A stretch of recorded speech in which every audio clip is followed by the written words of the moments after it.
Thank you, Ricardo, for this very kind introduction, but I don't think I travel more than Demetrius, just for the records.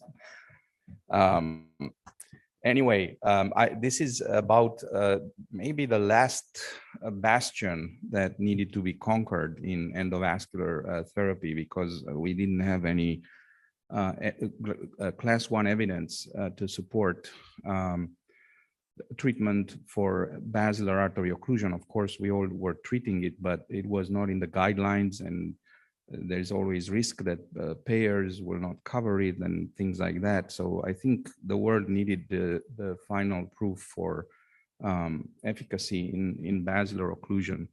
And basilar occlusion is arguably the worst type of stroke. It has a terrible natural history, as you will see from the subsequent slides. It accounts for about 1% of all strokes and about 20% of all posterior circulation strokes. And about 14 to 20% of patients that we actually treat with endovascular therapy are due to basilar occlusion. In terms of semiology, presenting features, there is a distinction between the distal and the proximal basilar occlusion. The distal lesions tend to be the kind of stroke presentations that we're more familiar with. The top, we call it top of the basilar syndrome.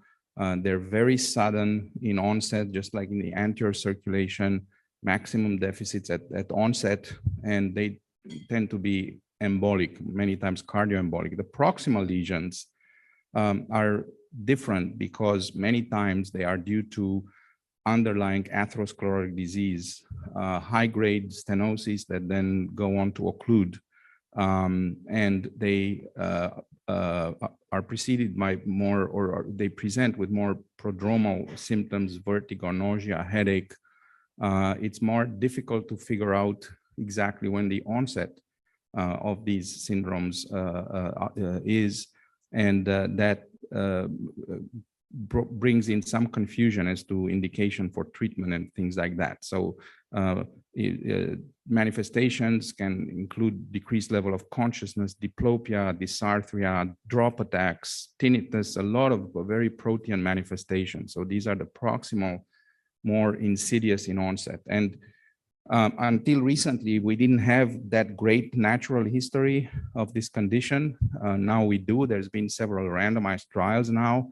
And one thing is clear, that the natural history depends on the stroke severity at presentation, with severe presentation having a mortality of over 50%, and good outcomes, which in basilar occlusion, just because it's such a worse type of stroke, we consider a good outcome, even a ranking of 3 is part of a good outcome. So as opposed to anterior circulation, where we're more stringent in what we consider a favorable outcome, which I'm not a big fan of dichotomizing outcomes, but for the purposes of trials, we do that. In basilar occlusion, we're a bit more lenient, and even a ranking of 3, which is disability with inability to walk on your own, dependency, things like that, that's still part of a good outcome. That's how bad this condition is. And the other thing that became clear when people started looking at the treatment with intravenous TPA is that intravenous TPA works in basilar occlusion. All these numbers of natural history get better when patients get treated with intravenous TPA, and that has some important implications in the trials that have been conducted for basilar artery occlusion. This is prior to the randomized trials that I'm going to talk about. This was the most important data set for basilar artery occlusion. It's a prospective registry.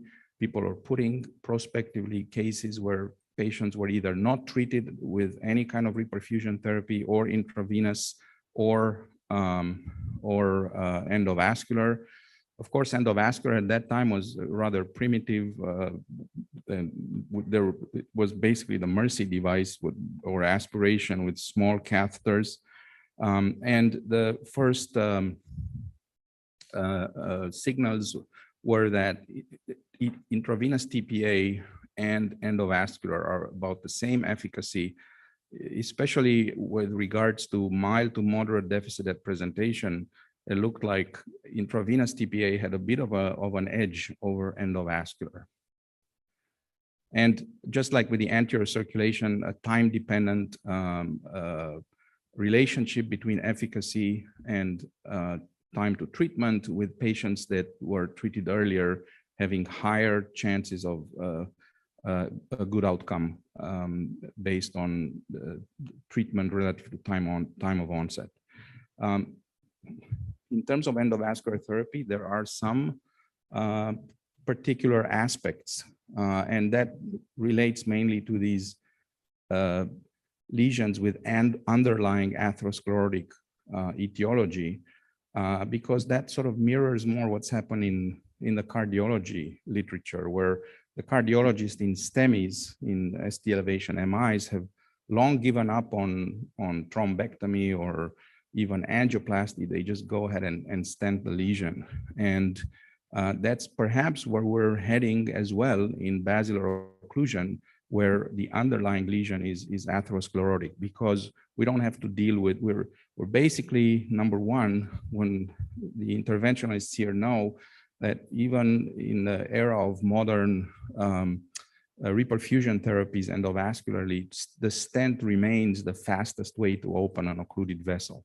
And so when we put a stent there, it's the highest recanalization rate, most rapid, and it treats the underlying problem, which is a big predictor of subsequent reocclusion. These underlying atherosclerotic lesions tend to reocclude very frequently, and for that reason, the stent is kind of a definitive solution for that. The biggest problem when we put stents in the brain is that we need to use dual antiplatelet therapy, and we're worried, although it's not clear that the risk is very high, but at least we are worried that we're gonna have a high rate of intracerebral hemorrhage.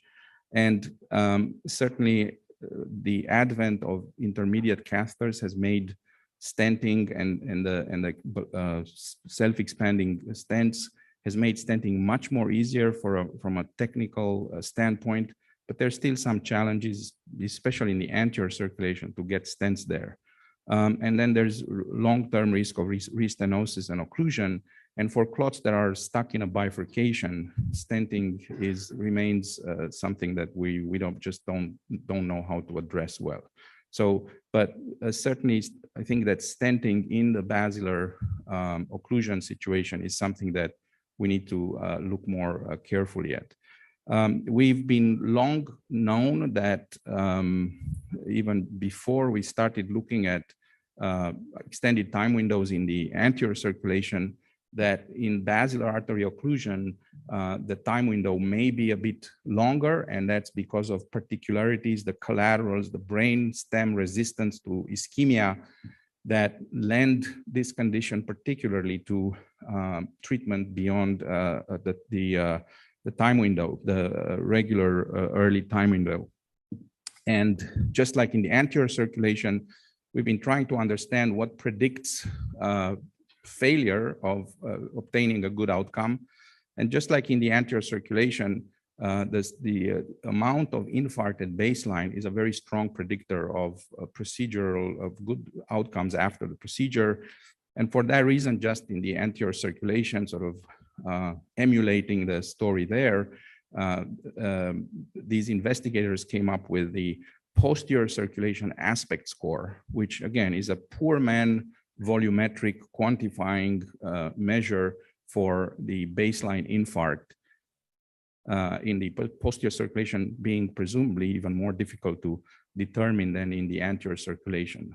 But it's also a 10-point scale, and it just quantifies the amount of stroke in the posterior circulation. One problem with this approach is that it gives the cerebellum and and occipital lobes the same weight or similar weights as the brainstem. And our own research from UPMC, of which Dr. Aga Ibrahim is an author there. You can see him. There's a poster that we presented at one of these stroke meetings. We have shown that by far the biggest predictor, as opposed to the anterior circulation, where the location factor is less of less importance. Here, the real estate factor, where the stroke actually occurs in the posterior circulation, is decisively important, with the brainstem being the biggest driver of outcomes, followed by thalamus. And so that poster actually materialized into a paper, and basically in basilar artery occlusion treated with thrombectomy, the strongest predictor of outcome was the infarct volume in the brainstem, not anywhere else.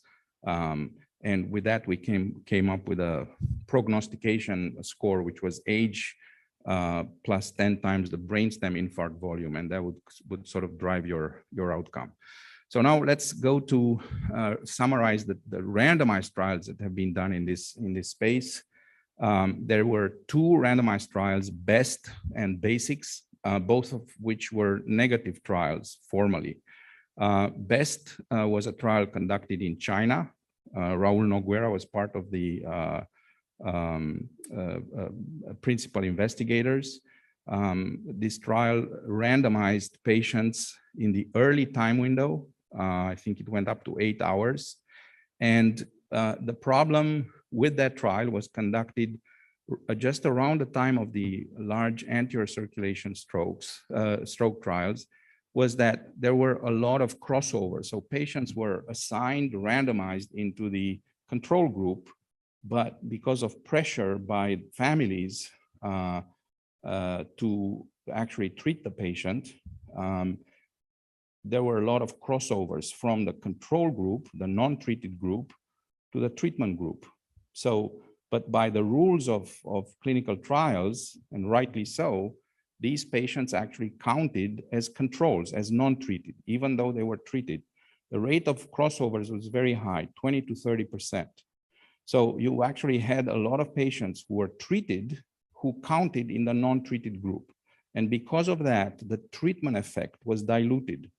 The trial was powered for a 20% difference in outcomes, and the difference was there, but it was just about 10%. So the final result was non-statistically significant. If you analyze the data in the as treated, so in other words, not intent to treat, which is how the patients were randomized, but how they were actually treated, with meaning that the control patients were assigned to treatment. That the control patients that crossed over were counted in the treatment group.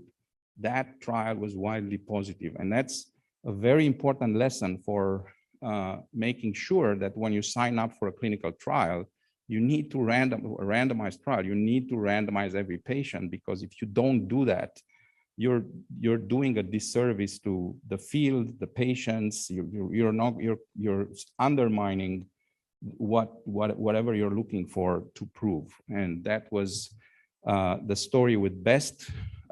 We all knew it was sort of positive, but by the rules of the game, it was a negative trial. BASICS was a trial that was run in everywhere in the world. It was international, run out of Holland, with most patients enrolled in Holland, but a lot also from Brazil. And it was a randomized trial with inclusion criteria of NIH stroke scale score greater than 10. As I mentioned before, we had this from the BASICS prospective registry, this idea that the ones who are going to benefit most from endovascular therapy are the ones with the most severe stroke at presentation. The time window was 6 hours. Because the time window was 6 hours, most patients received intravenous TPA. The intravenous TPA works in basilar occlusion. So the control group had a lot of patients who received intravenous TPA, and that sort of in my opinion, diluted the treatment effect. These are the safety outcomes. Higher rates of intracerebral hemorrhage in the endovascular therapy group with numerically not statistically significant lower rate of mortality. And this is the primary outcome. 44.2% in the endovascular group had a good outcome, again, defined as 0-3, ranking 0-3, versus 37.7 in the best medical therapy group. You would say, wow, this is a pretty good natural history. All these patients did, 30, almost 40% of patients achieved the rank in 0-3. But the point is most of these patients received actually intravenous TPA. And because of that, the difference was non-statistically significant. There was a difference, 6.5%, but the trial was underpowered to show this difference. What happened is during the trial, because they had very poor enrollment rates, this trial went on for about 7 to 8 years to enroll 300 patients. They changed the inclusion criteria and allowed patients with NIH stroke scale scores less than 10, 6 to 10. If they looked in the subgroup analysis at patients only with NIH stroke scale score greater than 10, that group was statistically significant in favor of endovascular therapy. So again, the clear signals here is that there is a difference in treatment effects, at least between patients who have severe stroke at presentation versus mild, and also in intravenous TPA group. So with all this in mind, when we designed the Bauchu Basilar Artery Occlusion Chinese endovascular trial, we wanted to have a trial where, number one, there's not going to be that many TPA patients. So we just included patients in the 6 to 24-hour time window and started out with an NIH stroke score greater than 10. So this was a randomized trial, randomized 1-to-1. The calculated sample size was 318 with a planned interim analysis at 212 patients. And the proportion of patients achieving an MRS 0.3 at 90 days was the primary outcome. The safety outcomes were the usual ones, mortality plus symptomatic intracerebral hemorrhage. And this was the study that I had the privilege to be a co-principal investigator on, together with my colleague Chunming Ji from University of Beijing, Xuanwu Hospital. This trial took about 5 years to complete. It's just very hard to randomize patients with basilar occlusion. There were 218 patients randomized, about half and half. At the end, 110 and 107, one patient withdrew. And this is the data that we presented at the European Stroke Organization conference this May. The two groups were balanced in terms of baseline characteristics. You can see about 40% of patients were actually randomized after 12 hours. And the time from symptom onset to randomization was about 11 hours. The baseline PC aspects median was 8. We had restricted inclusion to patients with baseline PC aspects of 6 or greater. And then we also included in our included patients in our inclusion criteria. We only allowed patients who had evidence of small infarcts, particularly in the brainstem. That's the Pons midbrain index. And about 33% of patients had MRI for inclusion. The rest had CT. The location was about 50% proximal and only about 15% distal basilar. So that reflects the etiology in the Chinese population. They have a lot more atherosclerotic disease at baseline.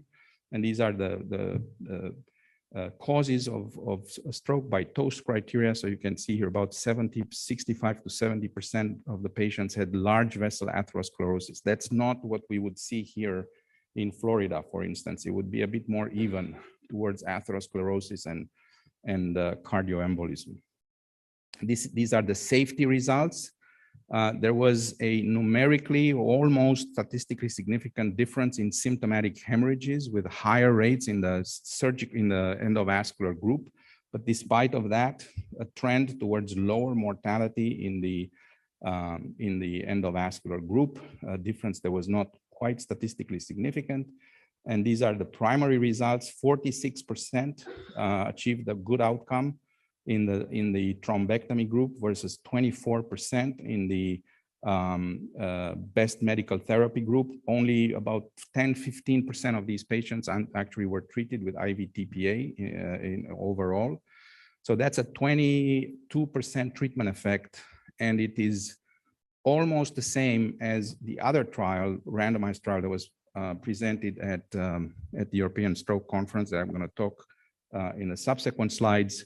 So very, very similar results between these two randomized trials, which is great. They kind of validated each other. They were totally separate trials. So this treatment effect of 22% is very similar to what has been seen in the anterior circulation with a number needed to treat of 4, which is a very, very strong treatment effect. And all the other secondary outcomes were all in favor of thrombectomy. A statistically significant difference in ranking 0.2, ranking 0.4, and dramatic early improvement. Most of these cases were done with a solitaire device, so it was sort of a single device trial. And the reason for that is we planned it that way because the solitaire device in China can be detached, so it can be used as a stent. And we anticipated that there's going to be a lot of need for stenting in this patient population. The technical success was pretty good, 88% modified TQ2B, so 88% reperfusion rates, and about 37% of patients treated in the endovascular group underwent stenting, either by detaching the solitaire, or we allowed during the trial the use of other balloon-mounted stents because that's what the investigator were asking for. And then in the subgroup analysis, whether defined by age, NIH stroke scale score, amount of infarct aspect score at baseline, treatment with intravenous TPA, everything is in favor of endovascular. So that's the Bauchu trial. At the same time, Raul Noguera presented the Attention trial, which is a very similar trial, also conducted in China, and there is no coincidence for that. Number one, basilar occlusion is very prevalent in China. Number two, we think that in Europe and North America, the equipoise for randomization was lost. So that's why these two trials were done in China. Attention was a 0 to 12 trial, otherwise very similar. And the other difference was that the randomization was 2 to 1, not 1 to 1.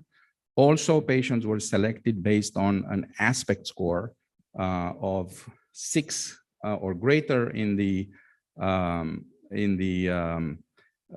younger population, and 8 or greater, just like in Dawn, in patients with or 7 or greater, and 9 or 10 in the elderly population.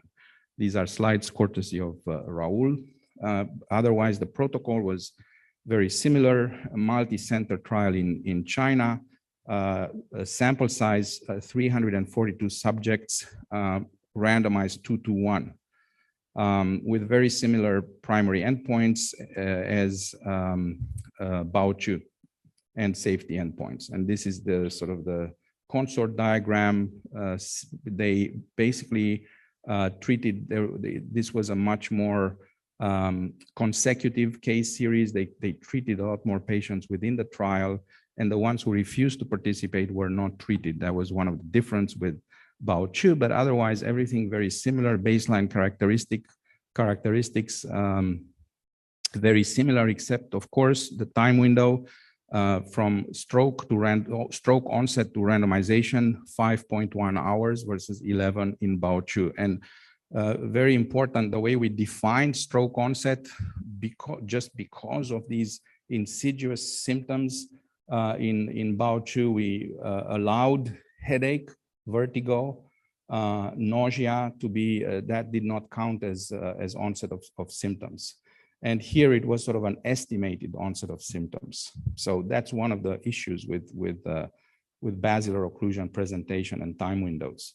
Again, in attention, balanced groups, also stroke etiology, almost identical to the percentage, the large artery atherosclerosis percentage, almost 50%, with a smaller percentage of cardioembolism, reflecting the Chinese patient population. And also, just like in Bauchu, almost 40% of patients underwent intracranial stenting. This is the primary outcome for attention, almost identical with Bauchu. The only difference, the treatment group did exactly the same, 46%. They had a lower, 2% lower rate of ranking 0-3 in their control group. So their treatment effect was 24% versus 22 in Bauchu. So again, very, very similar results validating each other. Again, secondary outcomes all in favor of endovascular therapy, including patency, just like in Bauchu of the basilar artery at 24 hours. Big differences in patency, 90% in the endovascular group and 27% in the best medical therapy group. And in terms of safety, they were able, because they had more patients, more power, to show a statistically significant reduction in mortality, not just a trend like in Bauchu, and also higher rates of symptomatic hemorrhage in the endovascular group as expected. Subgroup analysis, they actually looked at stroke etiology, and there was no difference in cardioembolism versus cardioembolic versus atherosclerotic stroke. So benefit again across all the subgroups. Very consistent results between these two trials, and also very soon after the presentation by Raul, there was a paper published in Circulation, the largest registry data of basilar occlusion to date. It's called the Attention Registry, 2,000 and something patients. Also, sort of patients who were treated, untreated, sort of a mishmash, endovascular TPA versus best medical therapy, no reperfusion. And those trials, those results basically mirror the randomized attention trial. So all consistent results. There are still some questions. One of them is whether we should intubate these patients in Bauchu and in attention. Not all patients were intubated. We're going to be looking at treatment effects, difference in intubated versus non-intubated patient.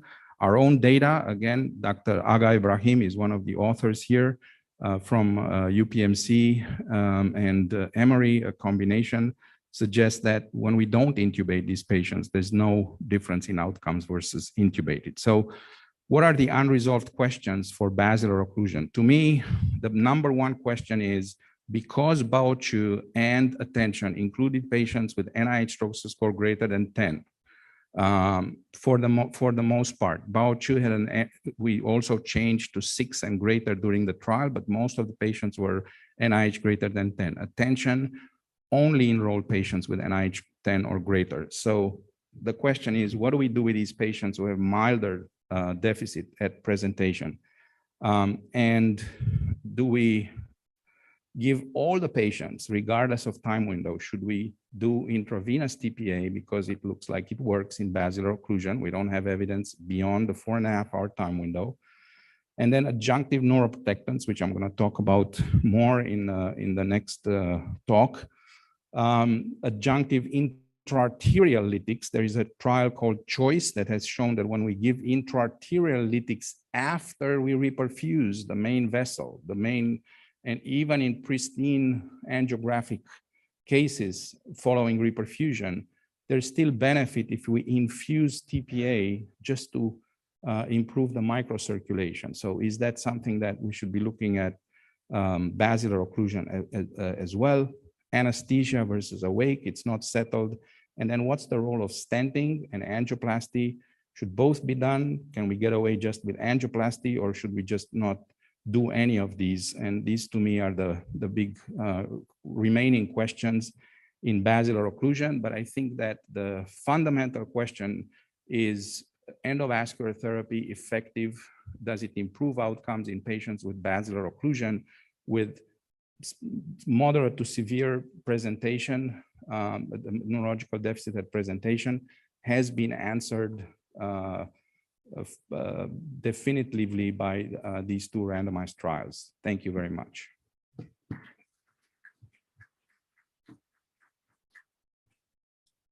I don't know if there's time for questions.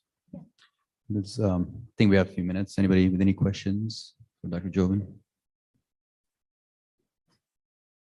Non-political question.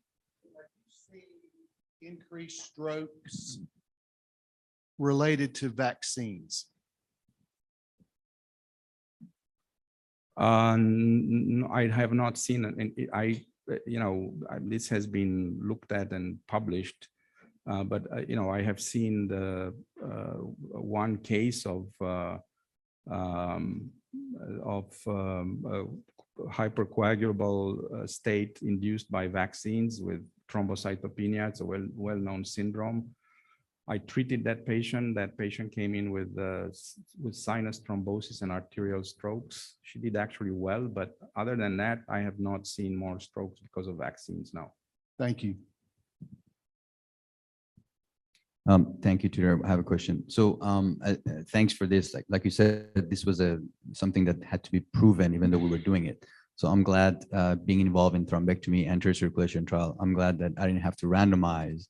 Imagine a patient coming with NIH of 20 with a basilar occlusion. I'm glad that you didn't make me randomize that patient. And now for us in the US, is this now FDA approved standard of care level 1, or do we still need more evidence? And the second part of the question is, what should we do in our practice now with somebody with acute basilar occlusion and NIH of 3 or 4? That's two great questions. So, I'm not the one writing the guidelines, and I've been surprised by some of their decisions when putting out the guidelines. So I don't see how they're not gonna endorse thrombectomy for basilar occlusion as level 1 evidence, because there's now 2 randomized trials. It's true they were not done in the US population, but there's also the subgroup analysis from Basics that has mainly Caucasian patients where there is benefit, and I'm sure we will do a patient level meta-analysis of all these basilar occlusion trials. And just by the numbers, it looks like it's going to be positive. I mean, I haven't run the numbers, but I'd be surprised if it isn't. So I don't see how they're going to be able to not endorse this as level 1 evidence, but you never know. So we'll find out when the next, these 2 articles are in press now. I hope they're going to be out in a couple of weeks. So we'll see whether that's going to change the guidelines. I think it should. I don't see how it shouldn't. And then number 2, that's a tough question, and we don't have the answer to it. And some people just give IV TPA. I don't know that IV is necessarily better than IA for this kind of patient. I hope we're going to have some more randomized data to help us guide. There is there are a few low NIH stroke scale score studies ongoing now in the anterior circulation though, and hopefully they're going to provide some guidance. What I do now with basilar occlusion patients who present with low deficit is I put them in the ICU and watch them, and if they get worse, then we take them for revascularization. Even if they fluctuate a bit, you have a low threshold, but we don't necessarily treat them up front. Is that the good? You also have to have a very reliable ICU for that that approach to work. I would say if the patient is somewhere where you don't think that the ICU care is that reliable, and that happens all the times, people get worse, and and we don't get notified about it, then I would have a lower threshold to treat that patient directly. So the question maybe I missed, but the stented cases, about 30%, right? What was the protocol for antiplatelets during the trial? If you could comment on that. And then the other one is on the dissection cases, your approach today, how you handled the proximal dissection, distal embolization. So for stented cases, the protocol was to give tirofiban. In China, they're big on tirofiban. Here we use integralin. It's they're probably the same. And ticagrelor is probably the best of all three. So a bolus of tirofiban with a load of aspirin and Plavix was everybody got that. And then as far as dissections, I tend to stent them.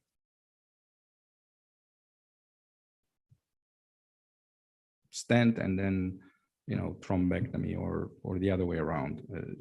If there's a good contralateral vertebral, then I tend to stent at the end. It depends a bit on whether this is the only vessel supplying the posterior circulation or not. Anybody else with any question? Last question. Okay. Yep.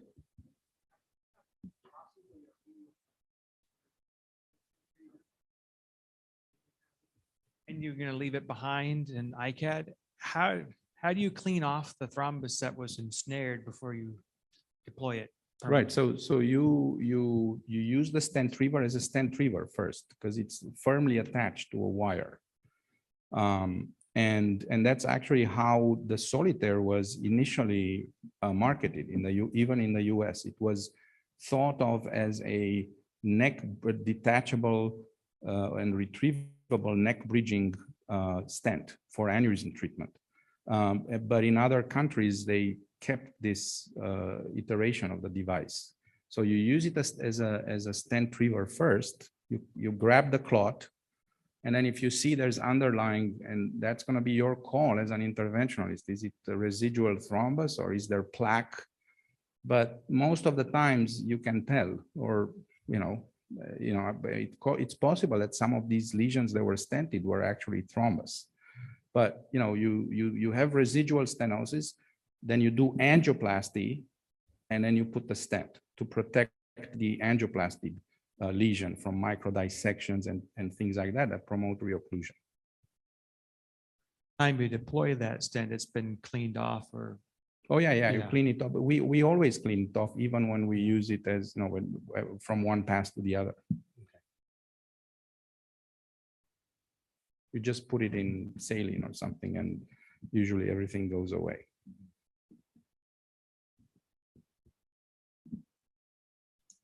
No mas. Thank you, Tutor.